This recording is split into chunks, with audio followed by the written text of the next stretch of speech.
నీ దరిద్రం వల్ల, నీ అతి తెలిసిన నీ ఫ్యామిలీ ఏం చేద్దాం అనుకుంటున్నావు?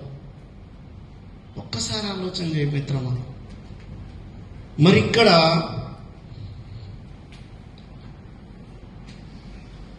మూడో రీజన్, 1 నిమిషంలో క్లోజ్ చేస్తాం. Active income, passive income idea ఉందా? నా వేలో నేను చెప్తా. యాక్టివ్ ఇన్కమ్ అంటే మనము పని చేస్తేనే, మన ప్రమేయం ఉంటేనే, మనం పోతేనే పైసలు ఇస్తే వస్తే దీన్ని యాక్టివ్ ఇన్కమ్ అంటారు. ప్యాసివ్ ఇన్కమ్ అట్లా కాదు, కొంతకాలము పని చేసిన తర్వాత మీ ప్రమేయం లేకుండా పైసలు వస్తే దీన్ని ప్యాసివ్ ఇన్కమ్ అంటారు.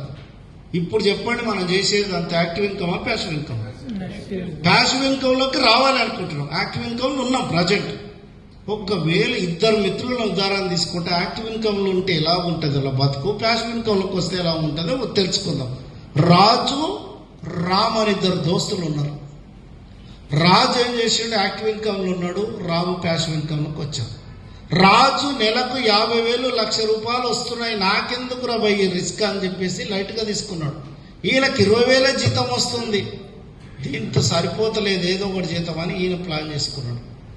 ఎవరి జీవితం ఎవరికి శాశ్వతం కాదు. ఓపెన్ గా మాట్లాడదాం. పోత రాజుకి యాక్సిడెంట్ అయి చనిపోయాడు అనుకుందాం. ఇలాంటి కరోనా వచ్చింది, ఎంతో మంది ఆరోగ్యవంతులే చనిపోయారు. వాళ్ళలో ఈయన కూడా ఒకటి ఉండొచ్చు.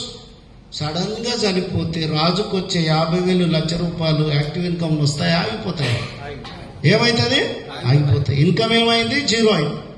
మరి ఆ రోజు వరకు నాయంత తోపు, నాయంత మొగోడు, నాయంత మనగాడు ఇవ్వడు లేడని రిమ్మ మీద విర్రబియ్యిన రాజు ఇన్కమ్ మీద ఆధారపడ్డ భార్య బిడ్డల బతుకులు ఏం కావాలి? ఇదే సిచ్యువేషన్ నీకు నాకు ఎదురైతే ఏంది నీ ఆన్సర్? ఇట్లా కాకూడదు నా ఫ్యామిలీ పరిస్థితి అని ఆలోచన చేసి దూరదృష్టితోటి ఈయన పనిని చేసుకుంటా పార్ట్ టైంగా ఏడిఎంఎస్లోకి వచ్చిండు అనుకుందాం. ప్రభాకర్ రెడ్డి సార్ లాగా ఏ గ్రూప్లో 100 మంది టీమును, బి గ్రూప్లో 100 మంది టీమును తయారు చేశాడు. సేమ్ సిచ్యువేషన్ వచ్చి ఈయన చనిపోయాడు. ఈయనకు వచ్చే ఇన్కమ్ వస్తుంది, ఆగిపోతుంది. ప్యాసివ్ ఇన్కమ్ ఎవరికి వస్తుంది? నామినీ అనే ఒక ఆప్షన్ ఉంది, ఇక్కడ ఆప్షన్ లేదు. ప్యాసివ్ ఇన్కమ్ లోకి వస్తున్న వాళ్ళే, వచ్చిన వాళ్ళే ప్రపంచ ధనికులుగా మారుతున్నారు. ఎగ్జాంపుల్ అంబానీ స్టోరీ చెప్తా. మన దేశ జనాభా ఎంత సార్? 100 కోట్లు అనుకుందాం. ఈ 100 కోట్లలో కనీసం 1 కోటి మంది అన్నా జియో వాడేటోళ్ళు ఉన్నారా? ఇంకెక్కువ ఉంటారు. ₹10 రీఛార్జ్ ప్రతి ఒక్కరు చేస్తారు. బ్యాలెన్స్ 7, మిగతా ₹3 టీడీఎస్, జిఎస్టీ అన్ని కటకంగా ₹1 మిగిలితే ఓనర్ పోతుంది. కోటీశ్వరునికి ₹1 చాలా చీప్ ఏమో, కానీ 1 కోటి మంది నుంచి ₹1 పోతే పర్ డే ఆయన ఇన్కమ్ ₹1. లాజిక్ చూడండి. 1 కోటి మంది అంబానీ అకౌంట్లో పడాలని రీఛార్జ్ చేసుకుంటారా? ఎవరి అవసరం కోసం వాళ్ళు రీఛార్జ్ చేసుకుంటారా? అంబానీ ఉదయం ఫోన్ చేసి నువ్వు రీఛార్జ్ చేసుకో నాకు ఇన్కమ్ వస్తుంది అంటాడా? అంబానీ మనందరికి అలవాటు చేశాడు. ఈయన కూడా ఈయన టీంకి అలవాటు చేశాడు. డైలీ 3,000 6,000 వచ్చేటట్లు అలవాటు చేశాడు. అనుకోకుండా ఈయన చనిపోతే వీళ్ళ కోసం పనిచేస్తారా? ఈయన కోసం పనిచేస్తారా? వీళ్ళ కోసం పనిచేస్తే అంబానీ అకౌంట్లో పడ్డట్లు ఆయన అకౌంట్లో పడుతుంది. ఇది కాపీ మార్కెటింగ్. ఎగ్జామ్లో కాపీ కొడితే బుక్ అయితే మేము, ఈ బిజినెస్లో కాపీ కొడితే క్లిక్ అవుతాం. ఈడ 2 కుటుంబాలు ఉన్నాయి. ప్యాసివ్ ఇన్కమ్ లో కుటుంబం ఉంది, యాక్టివ్ ఇన్కమ్ లో కుటుంబం ఉంది. ప్యాసివ్ ఇన్కమ్ లో భర్త ఉన్నప్పుడు ఇలా భార్య బిడ్డల పరిస్థితి ఎలా ఉంటుంది, లేకపోతే ఎలా ఉంటుంది చూద్దాం.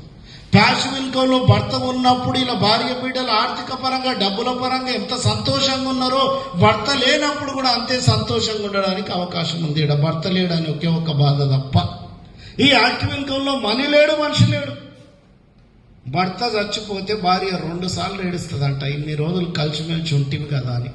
తర్వాత రియలైజ్ అయ్యి మళ్ళీ ఏడుస్తుందంట, వీడు చస్తే చచ్చిండు కానీ నన్ను నా పిల్లల్ని అనాథలను చేసి చచ్చిపోయి అనవసరంగా అవులగాన్ని చేసుకున్నా అని ఫీల్ అవుతుందంట.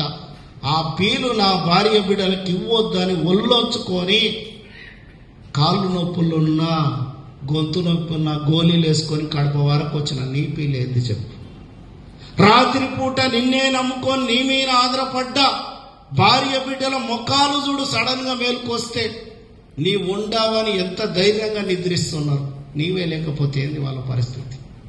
ఒక్కరోజు ఊరికి వెళ్తే 50 రూపాయలు 100 రూపాయలు ఇచ్చిపోతావు. వారం రోజులకి వెళ్తే 500-1000 రూపాయలు ఇచ్చిపోతావు నీ సోమవారం బట్టి. పర్మనెంట్గా లేకపోతే ఎన్ని పైసలు ఇచ్చిపోవాలనుకుంటున్నావు? ఏమన్నా ఉంటే కదా ఇచ్చిపోనికి. ఏంది నీ పరిస్థితి? ఇన్ని రోజులు తిరిగినావు, ఇన్ని రోజులు ఏమేమో చేసినావు, ఏం సంపాదించినావు చెప్పు. ఆ భగవంతుడు ఇంక 20 ఏళ్ళ అవకాశం ఇస్తే ఏం సంపాదిస్తావు? ఎప్పుడు సంపాదిస్తావు? చాలా మంది సాయంత్రం టైంలో మీటింగ్ కానీ వస్తారు, సెల్లు గెలుపుతారు. ఏం గెలుపుతారు రా నాయన అంటే IPL మ్యాచ్ ఉంది, నాకు ఇష్టమైన కోహ్లీ ఎన్ని కొడతాడు, 6 కొడతాడు, 4 కొడతాడు, ధోని అవుట్ అయితే ఫీల్ అవుతావు. వాడు అవుట్ అయినా అవుట్ కాకపోయినా వాళ్ళ లైఫ్ సెట్ అయింది. నీవు అవుట్ అయితే నీ ఫ్యామిలీ ఏం కావాలి? ధోని లాగా నా కొడుకు 6 కొడతాడో 4 కొడతాడో ఎదురు చూస్తున్నా, నీ ఫ్యామిలీకి ఏమి ఇస్తావు చెప్పు? ఏమి ఇస్తాం అనుకుంటున్నావు? ఆ డక్ అవుట్ అయితే ఆ టీంను గెలిపించడానికి ఎక్స్ట్రా ప్లేయర్ ఎవడో వాడు ఉంటాడు. నీ జీవితం అనే వెహికల్లో నువ్వు తిరుగుతున్నావు. నీవు డక్ అవుట్ అయిపోతే నీ ఫ్యామిలీని ఎవడు కాపాడుతాడు చెప్పు? ఏంది నీ పరిస్థితి? ఒక్కసారి ఆత్మవిమర్శ చేసుకో మిత్రమా. ఈ బిజినెస్లో చాలా మంది తెలిసి కూడా స్వామి వివేకానంద ఒకటే మాట చెప్తాడు, జీవితము చాలా చిన్నది, అందులో యవ్వనం ఇంకా చిన్నది. ఏమైనా సాధించాలంటే యవ్వనంలోనే. అదే వివేకానంద ఇంకో మాట అంటాడు, ఈ రోజుల్లో మొగోడు కాకపోయినా ఆడోళ్ళు ఓర్చుకుంటారంట, ఆర్థికంగా లేకపోతే అసలు ఓర్చుకోరు. మనీ మేక్స్ మెనీ థింగ్ అన్నారు. ఒకప్పుడు మనీ ఉంటే కొన్ని మాత్రం అయ్యేటివంట. మనీ మేక్స్ ఇప్పుడు ఆల్ థింగ్ అయింది. ఇంట్లో భార్య నీకు ఇల్లు ఇవ్వాలంటే ఫస్ట్ పైసలు కావాలి. అర్థమవుతున్నా? ఇక్కడ మోసం చేస్తున్నావా, మోసపోతున్నావా? దొరికిన అవకాశాన్ని 10 మందికి పంచుతున్నావు.